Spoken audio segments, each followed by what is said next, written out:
ওকে বাবু এদিকে আজকে চোর ধরা পড়েছে। তোমার সোনাকে হাতে নাতে ধরেছি, ফুকবে বলে লাইটার খুঁজছিল। আমার মিষ্টি নিষ্পাপ বউকে তুমি এইভাবে অপমান দিচ্ছ? জানো না তুমি ও কিছু বোঝে না, ও একেবারে ইনোসেন্ট। ঠাকুরের ধূপ জ্বালবে বলে ও লাইটারটা নিচ্ছিল এরকম একটা ধার্মিক মেয়েকে তুমি এইভাবে অপমান দিচ্ছ না? চলো বাবু চলো।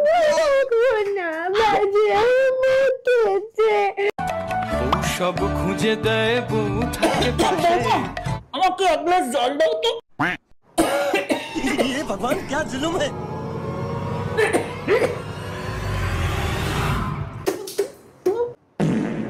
বাবু আমাকে জলের বদলে মদ খাইয়ে দিল জানি। তোমার কাশি হচ্ছে, ঠান্ডা লেগেছে, তাই তো চলো। তোমার লজ্জা করে না বউ মুখে মুখে চোপা করতে?